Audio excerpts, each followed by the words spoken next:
इस्लाम के बारे में जो गलत चीज़ें फैलाई जा रही है, आज इस वीडियो को देखने के बाद आपको मैं डिटेल में बताऊंगा कि क्या चीज़ें गलत तरीके से बताया जा रहा है।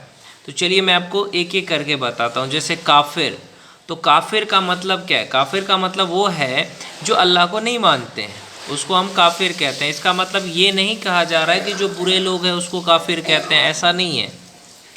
कई लोग इसका गलत मतलब निकालते हैं। अगर इतना ही गलत मतलब निकालना है, जैसे कि कुछ हिंदू हैं वो गलत मतलब निकाल करके मुस्लिम को क्रिटिसाइज़ करते हैं कि आपने मुझे काफिर कहा, आपकी हिम्मत कैसे हुई मुझे काफिर कहने की। तो मैं कहना चाहता हूँ कि काफिर का मतलब ये होता है कि जो अल्लाह को नहीं मानते हैं। लेकिन बहुत सारे ऐसे लोग हैं जो आज भी मस्जिद जाते हैं, बहुत सारे हिंदू हैं जो आज भी मस्जिद जाते हैं, मज़ार पे जाते हैं, अजमेर की दरगाह पे जाते हैं, सब हिंदू ही हैं। तो काफिर का मतलब होता है बुरा इंसान, बुरा इंसान को काफिर कहते हैं। ऐसा कौन कह रहा है? बहुत सारे हिंदू आपको कहेंगे, लेकिन ऐसा नहीं है। काफिर का मतलब बुरा इंसान नहीं होता है। काफिर का मतलब होता है वो इंसान जो अल्लाह को नहीं मानता है।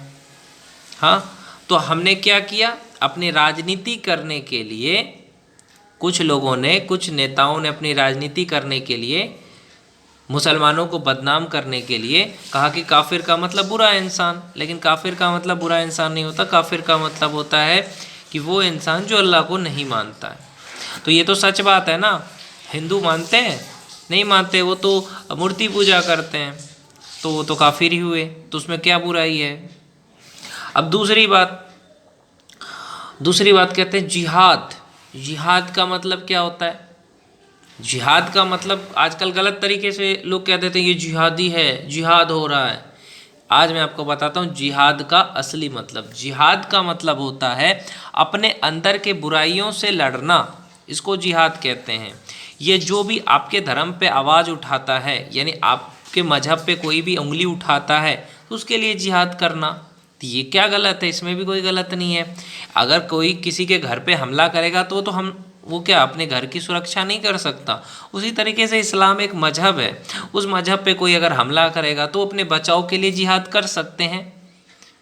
तो वही है जिहाद।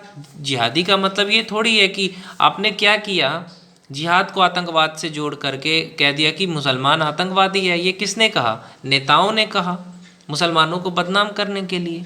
लेकिन मैं आपको बताऊं अगर सच बात, जिहाद का मतलब है अपने अंदर की बुराइयों को ख़त्म करना, अपने अंदर की बुरे बुरे आपके जो नफ्स और शैतान को, शैतानी चीज़ों को मिटाना, शैतान को अपने ऊपर हावी नहीं होने देना, ये है जिहाद। अब बात करते हैं लव जिहाद। लोग कहते हैं लव जिहाद, लैंड जिहाद। आपने देखा होगा न्यूज़ चैनल पे, गोदी मीडिया ने इस तरह से कहा है। मैं आपको बता देना चाहता हूँ ये लव जिहाद, लैंड जिहाद, ये सब क्या है? ये पॉलिटिक्स है, राजनीति है मुसलमानों के खिलाफ, ताकि हिंदू मुसलमान की जो एकता बनी हुई है, भाईचारा बना हुआ है, उसको तोड़ने का पूरा प्रयास किया जा रहा है नेताओं के द्वारा, ताकि वो अपनी गंदी राजनीति जो है ना, वो प्रभु श्री राम के नाम पे, चाहे वो श्री कृष्ण के नाम पे अपनी राजनीति चमका सके और हमारे देश में नफरत फैला सके। अगर आप श्री राम को ही ले लो तो कहीं पे भी नहीं लिखा हुआ है कि जय श्री राम बोल करके दंगे करो, जय श्री राम ले करके, जय श्री राम का नारा ले करके दंगे करो, मुसलमानों के ऊपर अत्याचार करो, बुलडोजर चलवाओ। ऐसा कहीं पे भी लिखा हुआ है क्या रामायण में कि मुसलमानों पे बुलडोजर चलवाओ, मुसलमानों को बोलो कि तुम जय श्री राम बोलो? तो ये चीज़ जो है ना, ये मुसलमानों के खिलाफ एक साजिश नेताओं की है, ताकि उनको हिंदुओं का वोट मिल सके और हिंदू मुसलमान की एकता को थोड़ा तोड़ने की प्रयास कर सके। तो इस चीज़ को जो सच्चे हिंदुस्तानी हैं, मैं कहता हूँ जो हिंदुस्तानी है, उनको समझना चाहिए कि आज़ादी की लड़ाई में, देश की आज़ादी की लड़ाई में मुसलमानों का भी संघर्ष है, स्ट्रगल है। मुसलमानों ने भी देश की लड़ाई लड़ी है, लेकिन ये चीज़ कोई नहीं आपको बताएगा। अब पुरानी बातों को लेकर के लोग राजनीति करेंगे, औरंगजेब को लेकर के राजनीति करेंगे। अरे वो बीत चुका है। आज़ादी के बाद वाली बात करें, महंगाई पे बात करें, बेरोजगारी पे बात करें,